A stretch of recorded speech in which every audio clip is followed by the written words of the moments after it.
Les amis, bonjour, j'espère que vous allez bien, que tout se passe pour le mieux pour vous. Aujourd'hui, on répond à plusieurs questions de l'actualité foot avec Bébert qui ne va rien répondre. Alors, première question, on a Blue Moon, grosse page de l'actualité de Manchester City, qui me demande qui va gagner la Ligue des Champions 2025. Voilà, ça c'est le piège.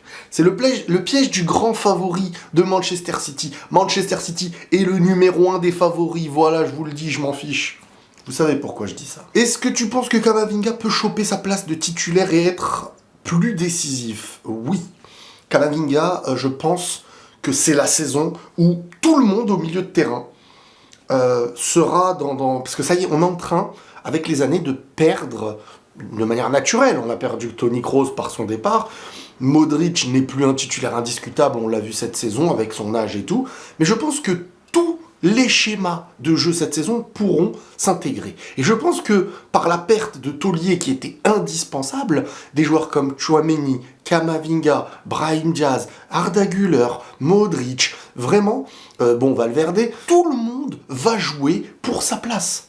Il y a de moins en moins, à part des joueurs comme Valverde qui sont primordiaux et totalement prioritaires pour mon milieu de terrain parce qu'ils font vivre cette équipe-là, t'auras entre Tchouaméni ou Camavinga ou les deux, mais on va avoir un nouveau système de milieu, étant donné qu'en attaque, il va y avoir quand même un duo, voire un trio hyper offensif. Et la prolongation de Mendy est très bienvenue si elle a lieu. Parce que vraiment, solidifier derrière, pour avoir une attaque incroyable qui peut être vraiment monstrueuse, il va falloir trouver un petit peu de créativité, et donc ça va être le rôle d'un Bellingham pour stabiliser un peu tout ça au milieu, descendre, monter plus haut, relancer, etc.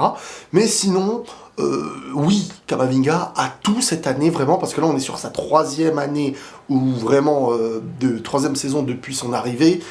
Là, c'est le moment où il doit vraiment montrer le plein potentiel. Aujourd'hui, Vinicius, notre bébé à tous à Madrid, il a mis notre chouchou, je préfère. Bébé, ça fait bizarre. Tire les pénaltys. Tu ne penses pas que ça va déranger un certain Kiki de Bondy à force? Oui, je sais, même si Vinicius va sûrement lui en laisser, car... Alors attention les gars, maintenant Kylian fait partie du Real Madrid. C'est une équipe, c'est pas une lui contre lui, ou est-ce qu'il va lui laisser... Non. Il faudra donner les pénaltys à ceux qui sont le plus légitimes de les tirer. Si Vinicius est le tireur attitré, et qu'il les tire mieux, donnez-les à Vinicius.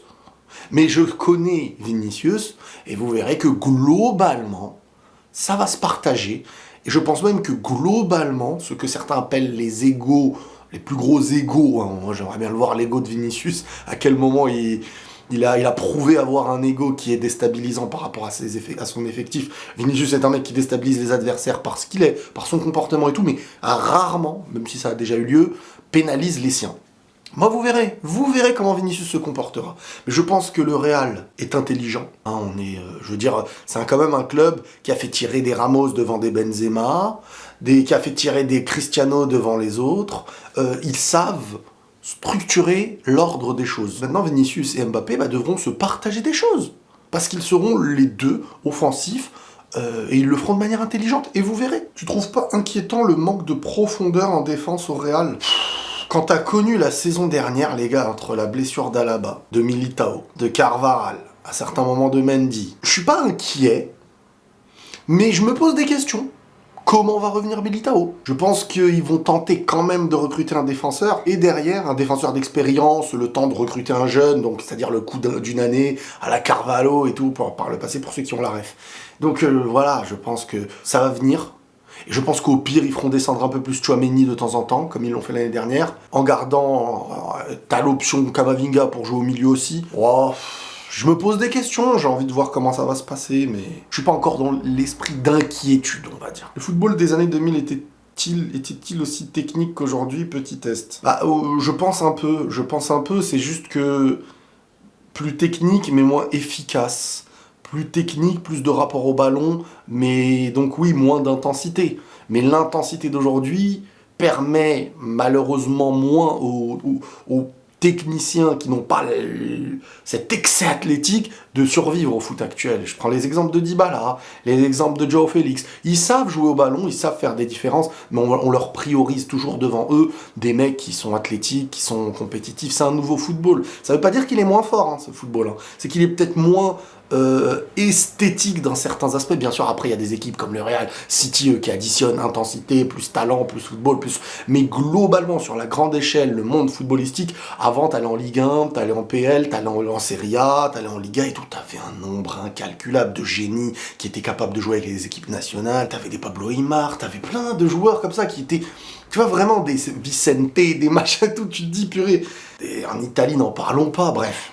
J'ai donné des noms, tu vois, qui ressortent moins que... Seras-tu inquiet si Bellingham doit se faire opérer de l'épaule et être éventuellement absent de 2 à 3 mois? Ouais, ça me dérangerait vraiment. Parce que ça, en fait, ça déstabilise une saison, les gars, vous vous rendez pas compte. Hein. Une blessure en début de saison fait que tu dois te réadapter pour revenir, mais le moment où tu reviens, parfois, c'est presque la fin de la première partie de saison. Est-ce que, en termes de confiance, tu n'as aucune stat? Et est-ce que tu vas réussir ton entame? Ne pas la réussir fait que déjà, tu arrives à la deuxième partie de saison. On a vu plein de joueurs, Arda Güler, Benzema, lors de sa dernière saison, quand il commence blessé et tout. Non, c'est très compliqué les blessures de début de saison. Je préfère une blessure en deuxième partie de saison qu'en première partie. Et tu hype pour le nouveau format de la Ligue des Champions? Franchement, je sais pas du tout. Faudra voir et on verra en direct, quoi. Avec la venue de Mbappé, est-ce que Rodrigo ne va pas régresser? Bah, s'il régresse, c'est de sa faute. Hein. Je veux dire, t'es au Real Madrid. Pour que tu évolues, il ne faut pas empêcher de ramener les meilleurs. Mentalité Real Madrid. Toujours avoir les meilleurs. Et pour être parmi les meilleurs, faut toujours être au niveau. C'est comme ça. Tu peux pas arriver et dire ouais, mais tu sais, tu vas empêcher ma progression si tu... Non, il va être là. Moi, je suis pas inquiet. Il va être là et au contraire, il pourra mieux combiner, mieux jouer, parce qu'il faut pas oublier qu'il n'y avait pas d'attaquant avant. Il n'y avait pas d'attaquant après Benzema. Donc là, Rodrigo va être dans un élément où on compte moins que sur lui et Vinicius pour à la fois faire le rôle de numéro 9, à la fois le rôle d'Eli, à la fois... Là, ça va être plus intéressant même pour lui, vous verrez. Penses-tu que Mbappé fera une saison comme celle de l'arrivée de Haaland à City? C'est une bonne question. On peut pas prévoir, mais il a les capacités. Il est entouré comme il faut, il a l'effectif, il a tout. Donc ne pas le faire, ce serait une petite déception. Mais je pense qu'il peut le faire, on verra. Tu mets qui en 6 l'année prochaine, Tchouaméni ou Camavinga? Bah, je démarre sur un Tchouaméni, mais Camavinga aura largement de quoi soit le sauter, soit jouer avec lui, soit... Je pense que là-dessus, il n'y a pas de souci. Penses-tu que malgré sa saison de fou, Lautaro Martinez est mis loin derrière les joueurs du Real pour le Ballon d'Or? Bah, ça dépend de quel joueur. Lautaro Martinez, il sera bien classé parce qu'il a quand même beaucoup de choses. Il a fait une très bonne saison. Il a les trophées aussi qui vont pour lui. Mais il marque pas, on va dire, les esprits comme marqueraient les esprits un Bellingham, un Carvajal, un Vinicius, voire même un Rodri. Même si Rodri, sur la saison en soi, on se dit pas, il va être parmi le top 3. Mais il y a quand même un euro qui pèse. Après, je sais pas comment on oriente le vote, ça dépend aussi. Mais non, Lautaro, s'il fait top 5, c'est déjà une dinguerie, je pense pas. Le retour de Pepe pour une saison à Madrid, pour compenser Nacho, tu prends? Bah moi je prends, mais est-ce que c'est pas les émotions et tout? Parce qu'il y a quand même pas un certain âge là où c'est compliqué. Le Barça peut-il gagner la LDC cette saison?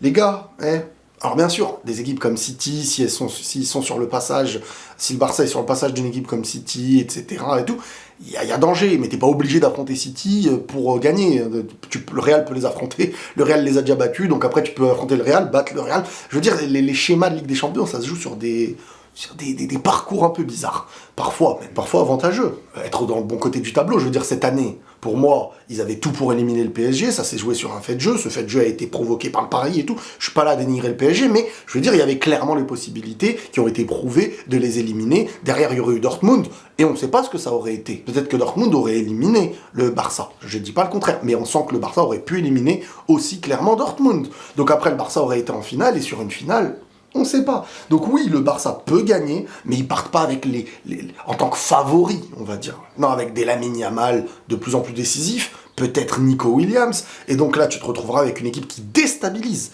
Et une équipe qui déstabilise, voilà, les dernières années, le Barça, vous savez, ça va peut-être donner à des Pedri une nouvelle dimension d'avoir des joueurs comme ça sur les côtés. Moi, je vous le dis, hein. S'il se blesse pas, Pedri, il peut faire sa meilleure saison cette année avec les joueurs offensifs qu'il va y avoir. Tu en penses quoi de Mbappé? Pour moi, il va rendre un Vinicius presque banal parce qu'il a une meilleure finition. Ouais, les gars, doucement quand même. Quand dans les très gros matchs, Vini, il déstabilise les monstres et tout. Non, Vini, son profil atypique là, des déstabilisateurs, de côté, d'élimination. Lui, en fait, il est à son prime. C'est Mbappé où on se pose la question et on va voir cette année. Davis et Trent Alexander-Arnold, tu prends au Real? Ouais, c'est des joueurs d'expérience, des joueurs qui sont capables de faire des choses avec chacun ses capacités. Alexander Arnold, il a une sacrée patte. Entouré d'un Real Madrid, il peut faire vraiment du bien. Je dis après défensivement, je sais pas comment il serait positionné. Est-ce qu'il jouerait à la place de Carvajal? Est-ce qu'il jouerait parfois plus haut? Est-ce qu'il jouerait milieu, parfois même central pour être positionné? C'est à voir, mais moi j'accepte les grands joueurs. Hein. Le foot c'était mieux avant pour toi. On est toujours nostalgique du passé, je pense que dans 10-20 ans on sera nostalgique de ce foot-là. C'est comme ça, que ce soit dans le domaine des séries télé, dans le domaine des mangas, dans le domaine des jeux vidéo, dans le domaine même du plaisir qu'on prend. Je pense que c'est notre conception du monde par le passé. Je peux vous ramener dans le même endroit par le passé et maintenant que par le passé vous trouverez cet endroit immense. Et aujourd'hui, vous vous direz, c'est là que j'ai passé des années avec mon petit ballon, quoi. Donc, j'aime pas cette conception de tout était mieux avant, mais je pense que si on parle football, il y avait des domaines qui étaient mieux, mais ça ne me déplaît pas non plus aujourd'hui. J'ai pas envie de suivre le moule de ouais, c'était mieux avant, maintenant le foot est mort. Bien sûr, le foot est mort. Ouais. Il n'a jamais été autant suivi. Regardez-moi les scénarios de Ligue des Champions qu'on vit. Non, c'est des foot différents, bien sûr, mais c'est comme c'était différent à l'époque, avec l'époque d'avant aussi. Est-ce qu'il y a un âge d'or? On verra, je sais pas. Pas de question, mais j'ai juste hâte que la saison commence. Et Bébert aussi. Vous allez voir, Bébert, cette année, il rigole pas. Là. Il est revenu de son lac américain, là, en mini-short, le mec, je lui dis. Ici, c'est pas comme ça que ça marche. Bien sûr, je suis pressé que la saison commence, moi aussi, parce que là, j'ai envie de... Je suis impatient, vous pouvez pas savoir les gars, impatient de voir Mbappé au Real, impatient de voir ce Barça aussi, que je commente très souvent, impatient de voir le PSG de l'année prochaine, l'après Mbappé, la nouvelle transition, et voir la Ligue des Champions, nouveau format et tout quoi. Qu'est-ce que tu penses de la rumeur Osimhen au PSG pour remplacer Mbappé? En fait ce que je comprends pas, c'est que, alors deux choses. D'un côté, Osimhen, c'est peut-être si tu veux prendre un attaquant, en termes de monstre, en termes de niveau, en joueur disponible, tu peux pas faire mieux peut-être là, en termes de numéro 9 et tout, honnêtement. Maintenant, t'as quand même Gonzalo Ramos. T'as Kolo Muani. Bon, Kolo Muani, au pire, tu peux faire jouer des fois sur les côtés, mais t'as quand même Dembélé, Barcola et tout. Gonzalo Ramos, c'est peut-être sa saison où tu peux le faire jouer. Il a le potentiel pour être attaquant. Pour moi, c'est pas Osimhen encore, hein, clairement. Tu ramènes Osimhen, tu ramènes une très grosse recrue. Et ce serait intéressant à suivre. Maintenant, quelles seraient les raisons pour lesquelles il vient au PSG? Il y a plein de joueurs qui viennent au PSG, pas que pour les bonnes raisons, et après ça se ressent. Donc s'il vient avec des raisons sportives, concentré, conquérant, ça peut être un grand bienfait pour le PSG. Maintenant, est-ce que ça va remplacer les meilleures années d'Mbappé au PSG? Le but, c'est pas de remplacer joueur par joueur, je vous avais dit la même chose au Real avec Cristiano, etc. Le but, c'est d'avoir une équipe capable d'aller à la gagne et d'avoir son équilibre et ses individualités. C'est déstabilisateur, etc. Pas du poste pour poste. Quand Zidane part, on dit pas qui remplace Zidane. Quand R9 part, on dit pas qui remplace R9. Vous voyez, ou CR7, etc. Pourquoi as-tu une haine profonde envers Nasser? Il t'a volé de l'argent. Et un mec en dessous, il a dit ça veut le faire passer pour ce qu'il est pas. Non. Ceux qui veulent le faire passer pour ce qu'il n'est pas, c'est ceux qui ne le connaissent pas. Maintenant, moi j'en dirais pas plus, mais j'ai pas de haine profonde envers qui que ce soit, à part envers les personnes que j'estime être des mauvaises personnes, voire des personnes dangereuses. Maintenant, Nasser, j'ai pas une haine profonde, je vous ai toujours donné tous les arguments nécessaires. Il fait partie de ceux qui sportivement ont fait énormément de mal au club, mais si on veut juger sur l'aspect commercial, l'aspect mise en avant et tout, chapeau l'artiste sur ça. Aucun problème. Mais je suis désolé, l'aspect sportif, l'aspect ils ont pas favorisé l'image au foot, pris les joueurs en otage, fait une politique de propagande, créé des armées numériques contre leurs propres joueurs. Les gars, écoutez les joueurs eux-mêmes du club. Hein. C'est pas Riles le méchant. Écoutez les joueurs du club. Dès qu'il y en a un qui est amené à partir, qu'est-ce qu'il dit? Ou voilà, il y en a, il parle à demi-mot aussi. Je n'ai rien contre Nasser, Paris. Certains aujourd'hui me prennent. C'est comme avec le Barça. En fait, quand le Barça a des moments où ils sont moins bons et que je le dis, bah y a plein de gens qui disent oh ouais en vrai t'es pas gentil. Pareil avec Paris, mais quand Paris est à son niveau, et je les mets en avant de fou, au point où même des gens sur les réseaux venaient me dire oh purée, on en a pas beaucoup des gens qui commentent Paris comme ça et tout. Ah oui mais il faut savoir dire le bien quand il est là, et savoir pointer le mal quand il est là. Sinon moi je sers à rien les gars. Sinon ça sert à rien de cliquer sur ma vidéo si vous vous attendez à avoir quelqu'un qui vous caresse dans le sens du poil. Mais il y a pas mieux que quelqu'un qui cherche à être authentique en disant ce qu'il pense sincèrement, parce que le jour où vous êtes positif, vous faites les choses bien, je le dirai avec grand plaisir. Mais Paris, je suis désolé, il y a plein de choses très négatives à dire depuis quelques années, et dès que je le fais, on peut croire que... Maintenant, Nasser, ah ouais, moi, Nasser, j'ai plein de choses négatives à dire sur lui. Mais encore une fois, les yeux se réveilleront avec le temps. Peut-être quand ils seront amenés à partir, les Qataris, certains diront, ouais, en vrai, tout comme quand Mbappé est amené à partir, tout comme quand Neymar est amené à partir, tout comme quand Messi est amené à partir, tout comme quand un directeur est amené à partir, c'est toujours le même schéma. La faute des joueurs. À un moment donné, quand est-ce qu'on va se dire la faute, elle est réellement où? Et quand est-ce qu'on assumera que la faute est parfois chez des personnes qui sont encore présentes au club et qu'il faut arrêter d'avoir un esprit sectaire en attendant que quelqu'un s'en aille pour enfin dire ouais, c'était le problème. Ça, c'est un aveu d'échec. C'est que t'attends la fin d'une histoire pour dire on a maintenant le droit de dire que. Non, parfois, il faut savoir pointer au présent les vrais problèmes. Et Nasser fait partie des vrais problèmes du PSG, malheureusement. Qu'est-ce que tu penses de Hummels au Real? Sur le coup d'une année, pour dépanner un remplaçant à son niveau, pour vraiment faire en sorte que si un blessé a lieu en défense, parce que la saison risque d'être très longue, s'il y a une blessure en défense, ne pas faire baisser le niveau défensif. Donc je pourrais, en soi, je pourrais accepter au vu de la saison qu'il a fait, quoi. Tu dis souvent que Vinicius n'est pas égoïste par rapport à l'arrivée de Kylian, mais tu penses pas qu'il y a un niveau, s'il veut l'atteindre, il doit être obligatoirement être égoïste. Et ça, Mbappé, il l'a toujours compris et c'est normal. Bah écoute, qui est plus proche du Ballon d'Or depuis qu'ils ont commencé leur carrière entre Vinicius et Kylian? Actuellement, c'est Vinicius. C'est Vinicius qui, cette année, est favori au Ballon d'Or. Donne-moi une saison où on s'est dit Mbappé allait avoir le Ballon d'Or. Donc non, c'est pas un esprit d'égoïsme. C'est tu confonds peut-être individualité footballistique et égoïsme. Mais Messi, est-il égoïste? Non. Et c'est le joueur qui a le plus de Ballons d'Or.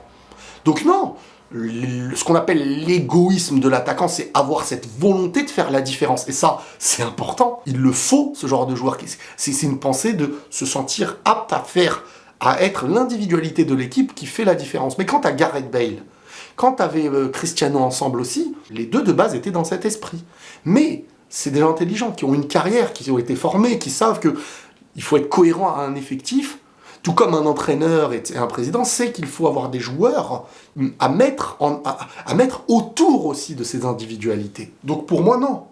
Tout comme quand tu avais Messi, Neymar, Suarez, trois joueurs qu'on pourrait considérer individuels en termes de football. Des joueurs qui éliminent, qui veulent tirer les pénaux, qui veulent tirer... Et ça s'est passé comment? Ils ont gagné la Ligue des Champions. Donc... c'est pas la vraie vision à avoir. Ça, c'est trop le délire des médias qui se posent des questions individualité par individualité, gentil, méchant, lui laissera la place, lui laissera pas la place. Les meilleurs joueront et les meilleurs savent s'adapter. Le Ballon d'Or le plus indécis entre Vinicius et Bellingham depuis Modric 2018, ouais, c'est... Mais c'est bien, ça montre qu'il y a eu beaucoup de joueurs cette saison. Je pense que ça se jouera entre Vini et Bellingham. Je pense pas que Rodri... Moi, je pense pas sincèrement que des journalistes, en grande majorité, où les votants mettent Rodri devant Vinicius et Bellingham. Ils le mettront, mais c'est impossible à mes yeux. Donc je pense que ça va jouer entre Vini et Bellingham. Alors après, certains disent les voix, ils vont les perdre entre les deux. Je dirais que ça va, voilà, je dirais que il y a possibilité que les votants dispersent les voix parce que Vini et Bellingham sont tellement favoris de base que ça peut en faire perdre, mais même en faisant perdre, j'en vois un sortir. Moi, dans mon état d'esprit, je pense que les votants mettront Bellingham. Mais le mérite individuel sur la capacité du niveau de la saison et de déstabilisation, c'est pour Vini, pour moi. Bon, bah voilà les amis, j'espère que cette vidéo vous aura plu. N'hésitez pas à commenter. Voilà, à la fin de vidéo, c'est Bébert qui parle. Donc Bébert, il a dit, n'hésitez pas à commenter, à liker, sinon il va vous mordre le genou. Il est sauvage, il est revenu, c'est un amerloc maintenant. Et on vous remercie, prenez tous soin de vous, et la paix sur vous.